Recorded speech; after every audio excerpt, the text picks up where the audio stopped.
সুপ্রিয় শিক্ষার্থী বন্ধুরা, আশা করছি তোমরা ভালো আছো। সুপ্রিয় শিক্ষার্থী বন্ধুরা, তোমরা জানো তোমাদের শিক্ষাক্ষেত্রে শিক্ষা কার্যক্রম নিয়মিত করতে মাননীয় প্রধানমন্ত্রীর নির্দেশনায় শিক্ষা মন্ত্রণালয়ের সার্বিক তত্ত্বাবধানে আমাদের অধ্যক্ষ মহোদয় স্যারের সহযোগিতায় আমি আজকে তোমাদের সাথে আছি। পাংশা সরকারি কলেজের তোমাদের শিক্ষক তথা রসায়ন বিভাগের শিক্ষক হাফিজুল ইসলাম, প্রভাষক রসায়ন বিভাগ, পাংশা সরকারি কলেজ, পাংশা রাজবাড়ী। সুপ্রিয় শিক্ষার্থী বন্ধুরা, আমি আজকে তোমাদেরকে খুব একটা ইন্টারেস্টিং ব্যাপারে আলোচনা করার প্রত্যয় ব্যক্ত করছি। আমার আজকের আলোচনার বিষয় সলিউবিলিটি অর্থাৎ দ্রাব্যতা।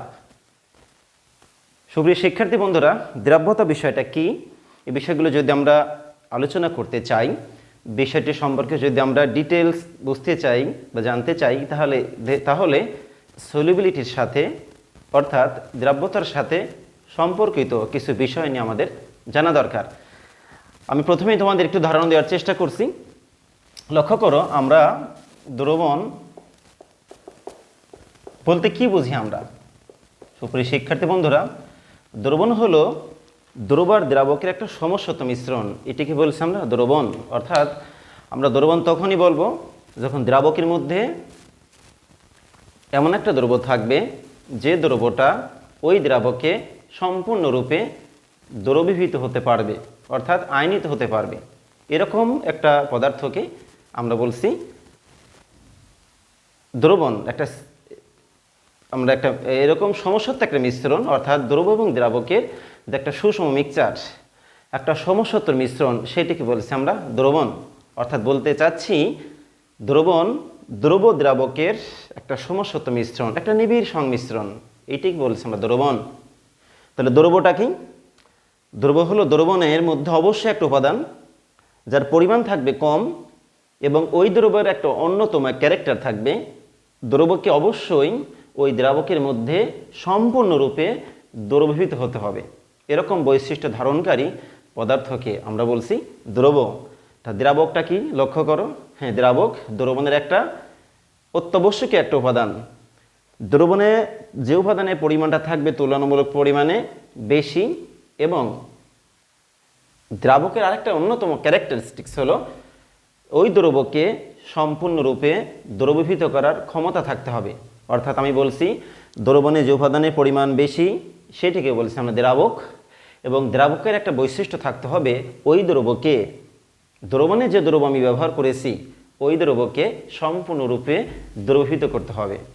দেখো, লক্ষ্য করো, আমি যদি পানির মধ্যে চিনি মিক্সার করি, আমি লবণ যদি মিক্সার করি, দ্রাবকের ক্ষেত্রে পানি পরিমাণটা থাকতে হবে বেশি। আমি যদি 1 লিটার পানির মধ্যে আমি 100 গ্রাম সল্ট ব্যবহার করি, তাহলে এই ক্ষেত্রে পানিটা দ্রাবক, কারণ তার পরিমাণ আছে বেশি, এবং লবণটা একটা দ্রব, কারণ তার পরিমাণ আছে কম। পানির পরিমাণ শুধু বেশি, এটা যেমন একটা বৈশিষ্ট্য দ্রাবকের। আরেকটা বৈশিষ্ট্য হলো ওই লবণকে যেটি আমি দ্রাবকে দিয়েছি, ওই লবণকে অর্থাৎ ওই দ্রবকে এই দ্রাবক অর্থাৎ পানি সম্পূর্ণরূপে দ্রবীভূত করতে পারে। একইভাবে যদি বলি দ্রব পরিমাণ থাকবে কম, যেমনটা বলেছি সল্ট তথা লবণ, এবং ওই দ্রব ওই দ্রাবককে সম্পূর্ণরূপে দ্রবীভূত হতে হবে, এমন বৈশিষ্ট্য ধারণকারী আমরা উপাদানকে বলছি দ্রব এবং দ্রাবক। শিক্ষার্থী বন্ধুরা, লক্ষ্য করে আমি দ্রাব্যতা নিয়ে আলোচনা করেছি। দ্রাব্যতা হলো নির্দিষ্ট তাপমাত্রায় 100 গ্রাম দ্রাবকের মধ্যে 100 গ্রাম দ্রাবকের মধ্যে সর্বোচ্চ যত গ্রাম দ্রব দ্রবীভূত হয়ে সম্পৃক্ত দ্রবণ বানাতে পারে, দ্রবের এই পরিমাণকে বলছি ওই তাপমাত্রায় ওই দ্রবের দ্রাব্যতা।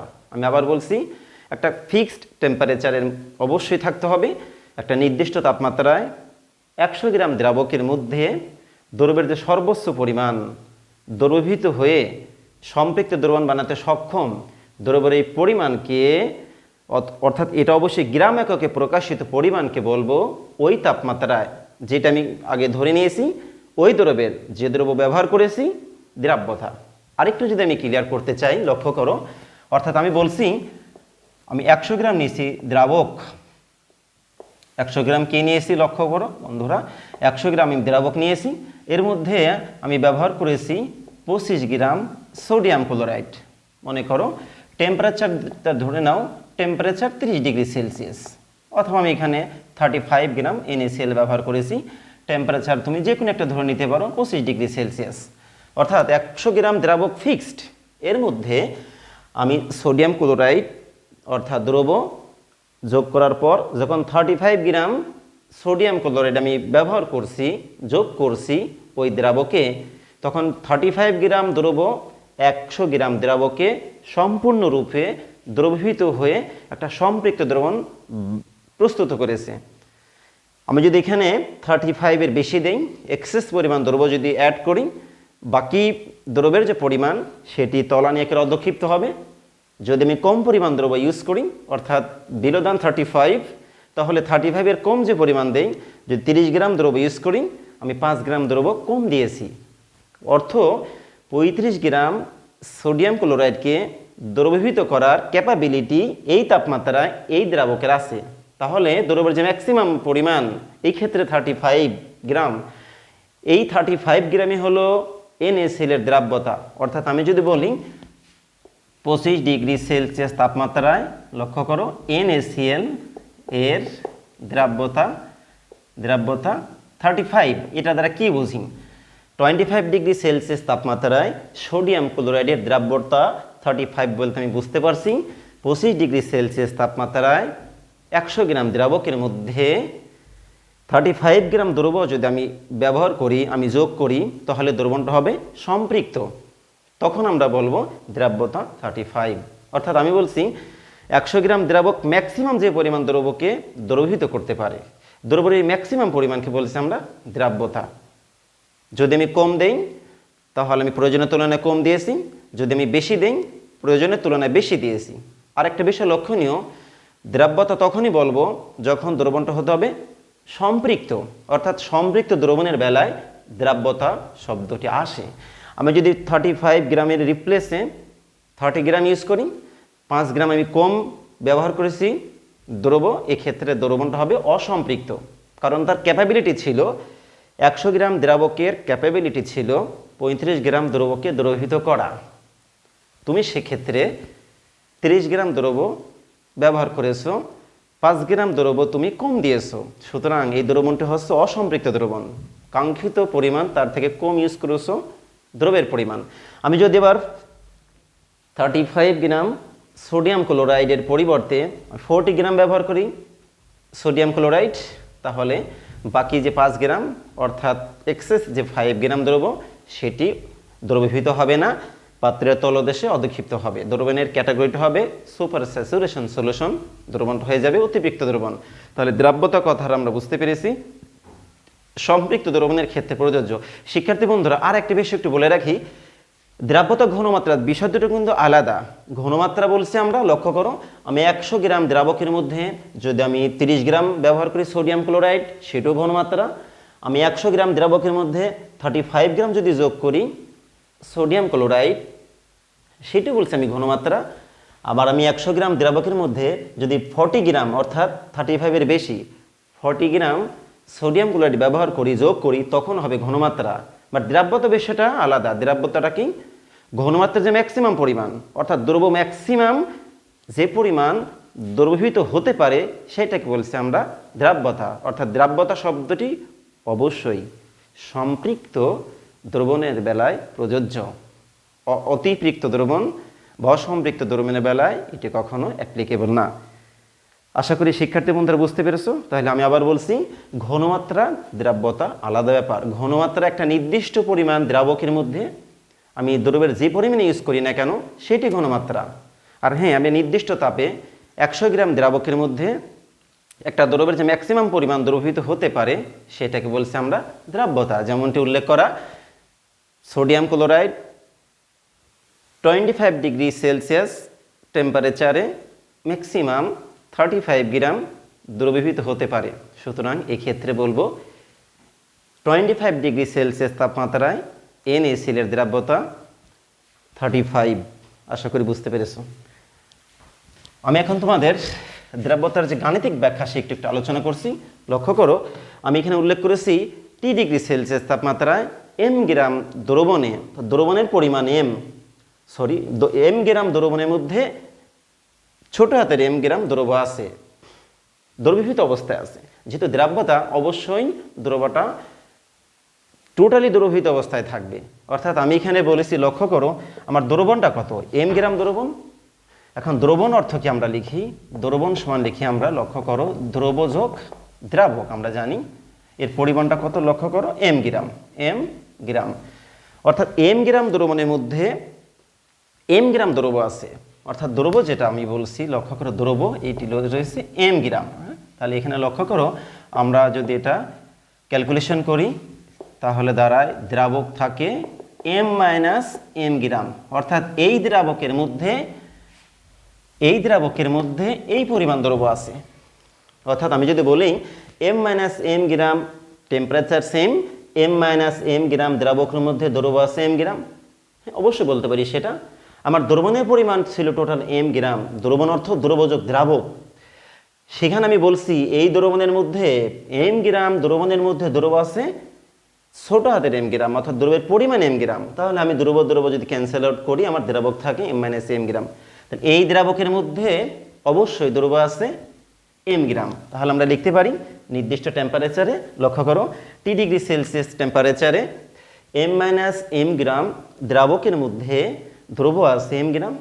ওই টেম্পারেচারে 1 গ্রাম দ্রাবকের মধ্যে কি পরিমাণ আছে দ্রব,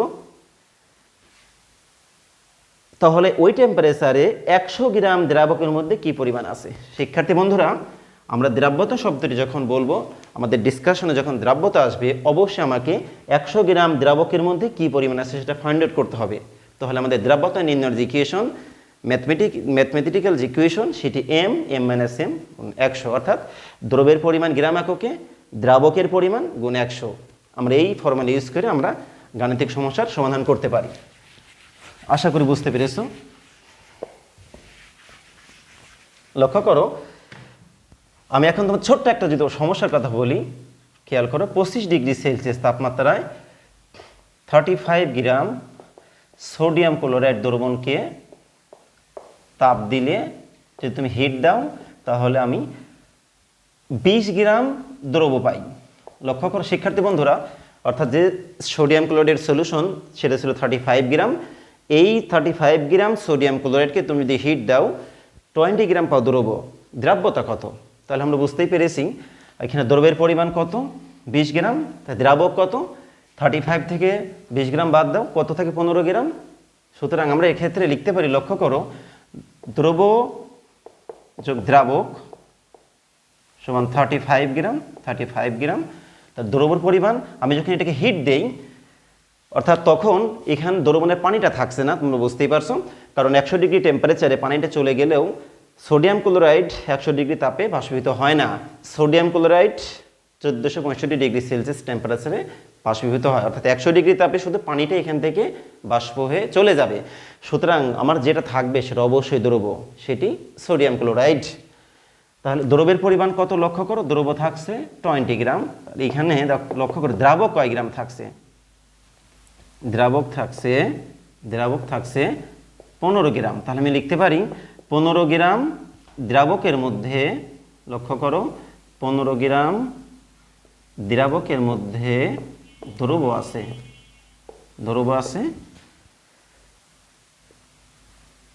20 গ্রাম। আমি 1 গ্রাম দ্রাবকের মধ্যে দ্রব আছে 15, লক্ষ্য করো 100 গ্রাম দ্রাবকের মধ্যে দ্রব আছে 15, অর্থাৎ এটি হচ্ছে আমার দ্রাব্যতার পরিমাণ। অ্যান্সার দ্রাব্যতার পরিমাণ এত। আমরা এটিকে এভাবে 100 গ্রাম দ্রাবকে কি পরিমাণ পাই এভাবে ফাইন্ড আউট করতে পারি, অথবা আমরা যেটা দেখালাম একটু আগে এম মাইনাস এম গুণন 100, অর্থাৎ এটি আমার দ্রবের পরিমাণ। দ্রব ছিল 20 গ্রাম, দ্রাবকের পরিমাণ ছিল 15, 100। যদি এভাবে করি, এভাবে আমি দ্রাব্যতাটা পেয়ে যাই।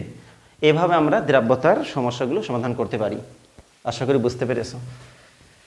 এখন আমি তোমাদের টেম্পারেচার অ্যাপ্লাই করলে দ্রাব্যতার কি পরিবর্তন ঘটে সে বিষয়টা আলোচনা করতে যাচ্ছি। শিক্ষার্থী বন্ধুরা, আমি বলতে চাচ্ছি দ্রাব্যতা টেম্পারেচার দ্বারা প্রভাবিত হয়।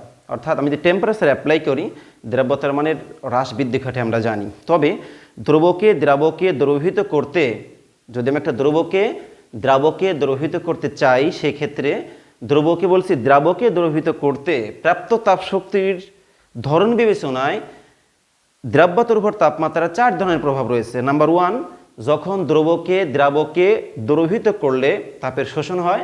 নাম্বার 2, যখন দ্রবকে দ্রবীভূত করলে তাপ উৎপন্ন হয়। নাম্বার 3, কেলাস পানিযুক্ত লবণের দ্রাব্যতা।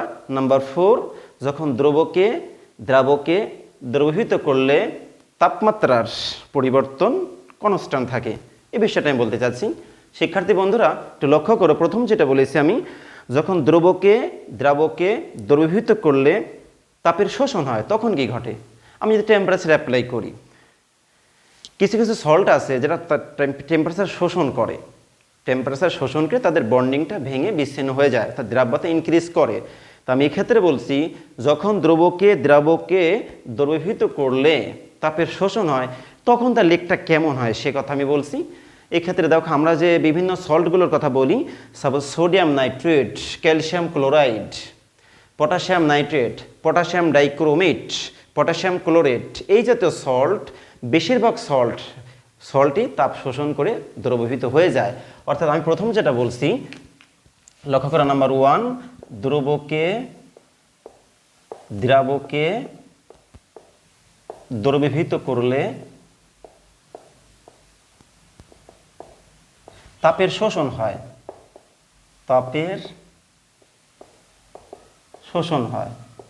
অর্থাৎ আমি লক্ষ্য করো, দ্রব কঠিন,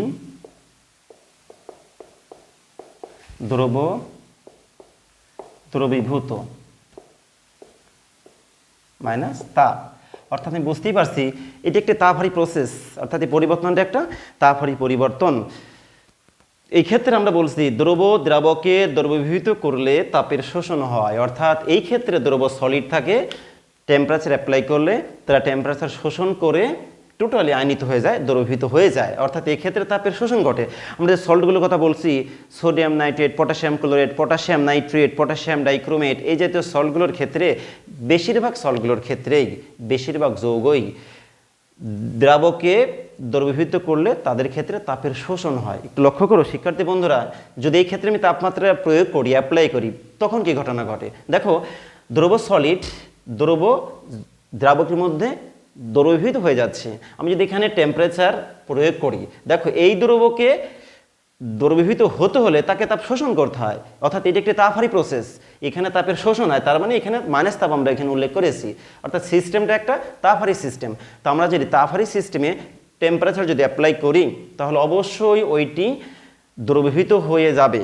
অর্থাৎ তাপ দরকার দ্রবীভূত হতে হলে, আমি সেই টেম্পারেচার যদি অ্যাপ্লাই করি অবশ্যই এক্ষেত্রে দ্রবীভূত হতে থাকবে। অর্থাৎ এই সিস্টেমটা তখন দ্রবীভূতর দিকে কনভার্ট হবে, কারণ প্রসেসটাই তাপহারী প্রসেস। আমরা জানি তাপহারী প্রসেস বাড়ি থেকে টেম্পারেচার শোষণ করে। আমি এখানে টেম্পারেচার অ্যাপ্লাই করছি, অবশ্যই সেই ক্ষেত্রে ওই টেম্পারেচার নিয়ে এই দ্রবীভূত হয়ে তাদের দ্রাব্যতার পরিমাণ বৃদ্ধি করে দেবে। আমি যদি লেখচিত্র অঙ্কন করতে চাই, একটু দেখো, সেই ক্ষেত্রে আমি বলতে পারি, আমি যে টেম্পারেচার অ্যাপ্লাই করতে চাই, তাপমাত্রা, এদিকে যদি দ্রাব্যতা দেখাই, আমি যে কথা বলছি, potassium chloride, potassium chlorate, potassium nitrate, এই জাতীয় সল্টগুলোর ক্ষেত্রে প্রত্যেকটির ক্ষেত্রেই আমরা যদি টেম্পারেচার বাড়াই, তাপমাত্রা বাড়াই, দ্রাব্যতা বাড়ে। তাপমাত্রা বাড়ালে দ্রাব্যতা বাড়তেই থাকে। অর্থাৎ আমি দেখেছি টেম্পারেচার যত বাড়ছে তার সাথে সাথে দ্রাব্যতার মানটাও বাড়ছে। সুতরাং আমরা বলছি যে তাপহারী প্রসেস যদি হয় সেক্ষেত্রে টেম্পারেচার অ্যাপ্লাই করলে তাপমাত্রা বৃদ্ধি পেতে থাকে। নাম্বার 2, লক্ষ্য করো, যখন দ্রবকে দ্রবীভূত করলে তাপের উৎপন্ন হয়। খেয়াল করো, তাপের উৎপন্ন হয়। এই ক্ষেত্রে কি হয়? অর্থাৎ আমি বলেছি এক্ষেত্রে দ্রব কঠিন, তাপ উৎপন্ন প্লাস তাপ, এখানে টেম্পারেচার ইনক্রিজ হয়। অর্থাৎ বুঝতেই পারছি এটি একটি তাপ উৎপাদী প্রসেস। তো তাপ উৎপাদী প্রসেস যদি হয়ে থাকে, শিক্ষার্থী বন্ধুরা লক্ষ্য করো, কিছু সল্ট আছে, হ্যাঁ, যারা টেম্পারেচার যদি পেয়ে যায়, টেম্পারেচার যদি আমি অ্যাপ্লাই করি, তাদের দ্রবীভূত হওয়ার ক্ষমতা হ্রাস পায়। অর্থাৎ আমি বলছি দ্রবকে দ্রবীভূত করলে তাপের উৎপন্ন হয় প্রসেসটা আমরা জানি তাপ উৎপাদী প্রসেস। তো তাপ উৎপাদী প্রসেস যদি এখানে টেম্পারেচার উৎপন্ন হয়, টেম্পারেচার এখানে উৎপন্ন হয়, আমি যদি বাড়ি থেকে টেম্পারেচার অ্যাপ্লাই করি তখন এই সিস্টেমটা উল্টা দিকে অগ্রসর হয়, অর্থাৎ প্রসেসটাই তাপ উৎপাদী প্রসেস। আমি এখানে যদি আরও টেম্পারেচার বাড়াই দেই, সুতরাং প্রসেসটা তখন উল্টা দিকে অগ্রসর হয়, কারণ দ্রবীভূত হওয়ার জন্য ওর যে পরিমাণ টেম্পারেচার সেটা আছে, আমি বাইরে থেকে যদি তাপমাত্রা অ্যাপ্লাই করি তখন এই সিস্টেমটা উল্টা দিকে অগ্রসর হয়, অর্থাৎ তার দ্রাব্যতা অবশ্যই কমতে থাকে। এই ক্ষেত্রে আমরা জানি কিছু কিছু সল্ট আছে যারা টেম্পারেচার বেড়ে দ্রাব্যতা যাদের বৃদ্ধি পায় না বরং দ্রাব্যতা কমতে থাকে, যেমন ক্যালসিয়াম অক্সাইড আছে, আমরা বলতে পারি ক্যালসিয়াম অক্সাইড, ক্যালসিয়াম হাইড্রোক্সাইড আছে, ক্যালসিয়াম সালফেট আছে, calcium oxalate, calcium oxalate, zinc sulphate, এই জাতীয় সল্টগুলো এরা টেম্পারেচার যদি বৃদ্ধি করা হয় এদের দ্রাব্যতার মান কমতে থাকে, অর্থাৎ এই ক্ষেত্রে মানগুলো এমনটি হতে থাকে। আমি টেম্পারেচার যত বাড়াই দ্রাব্যতা তত হ্রাস পেতে থাকে। আশা করি বুঝতে পেরেছো। নাম্বার 3, কেলাস পানিযুক্ত লবণের দ্রাব্যতা। লক্ষ্য করো, কেলাস পানিযুক্ত লবণের দ্রাব্যতা, কেলাস পানিযুক্ত লবণের দ্রাব্যতা, অর্থাৎ আমরা জানি যে সোডিক কেলাসের প্রতি অণুতে যে নির্দিষ্ট সংখ্যক পানির অণু থাকে তাকে বলি আমরা কেলাস পানি। যেমনটি দেখো সোডিয়াম সালফেট 10 অণু পানি, অর্থাৎ এটাকে বলছি আমরা কেলাস পানি। তো এই কেলাস পানিযুক্ত লবণের যে দ্রাব্যতা সেক্ষেত্রে বিভিন্ন ধরনের পরিবর্তন ঘটে। এখানে 2 ধরনের পরিবর্তন হয়, অর্থাৎ আমি যদি এই ক্ষেত্রে দেখাই, লক্ষ্য করো, তাপমাত্রা, দ্রাব্যতা। এই ক্ষেত্রে প্রথম যেটা হয়, প্রথমে প্রসেসটা থাকে তাপহারী প্রসেস, এরপর প্রসেসটা হয়ে যায় তাপ উৎপাদী প্রসেস। অর্থাৎ এই ক্ষেত্রে প্রথমে টেম্পারেচার বৃদ্ধি করতে থাকলে দ্রাব্যতা বাড়তে থাকে, দ্রাব্যতা বাড়তে আবার এক সময় দ্রাব্যতা হ্রাস পেতে থাকে। অর্থাৎ যখন কেলাস পানিযুক্ত লবণ যেটা যতক্ষণ পানির অণু থাকে ততক্ষণ তারা টেম্পারেচার শোষণ করে তাদের দ্রাব্যতা বৃদ্ধি পেতে থাকে। অর্থাৎ এই পর্যায়ে আসার পর যখন কেলাস পানি শেষ হয়ে যায়, যখন পানি থাকে না, তখন তাদের দ্রাব্যতা আবার হ্রাস পেতে থাকে। অর্থাৎ বলছি কেলাস পানিযুক্ত লবণের দ্রাব্যতা প্রথমে প্রসেসটা হয় তাপহারী প্রসেস, পানি যখন অপসারিত হয় তখন প্রসেসটা হয়ে যায় তাপ উৎপাদী প্রসেস। আশা করি বুঝতে পেরেছো। আর একটা অপশন ছিল, লক্ষ্য করো, যখন দ্রবকে দ্রবীভূত করলে তাপমাত্রার পরিবর্তন থাকে দ্রবকে যদি দ্রাবক আমি দ্রবীভূত করি সেক্ষেত্রে তাপমাত্রার পরিবর্তন প্রায় থাকে কনস্ট্যান্ট। অর্থাৎ এই ক্ষেত্রে কি হয়, এই ক্ষেত্রে তাপমাত্রা বাড়লেও দ্রাব্যতার মানে খুবই মাইনর পরিবর্তন ঘটে। যেমন সোডিয়াম ক্লোরাইডের ক্ষেত্রে আমি যদি টেম্পারেচার বৃদ্ধি করতে থাকি, তাপমাত্রা বৃদ্ধি করতে থাকলে দ্রাব্যতার মানের খুবই নগণ্য পরিবর্তন ঘটে, যে মানটা প্রায় কনস্ট্যান্ট ধরা হয়। এজন্য বলছি কিছু কিছু সল্ট যেমন NaCl এর ক্ষেত্রে তাপমাত্রা বৃদ্ধি করলেও তাদের দ্রাব্যতার মান একেবারেই কম থাকে। সুতরাং এই 4 ধরনের প্রভাব আমরা টেম্পারেচারের উপর ভিত্তি করে আলোচনা করতে পারি। প্রিয় শিক্ষার্থী বন্ধু, আশা করি বুঝতে পেরেছো। তোমরা ভালো থাকবে এই প্রত্যাশা ব্যক্ত করে এখানে শেষ করছি। আল্লাহ হাফেজ।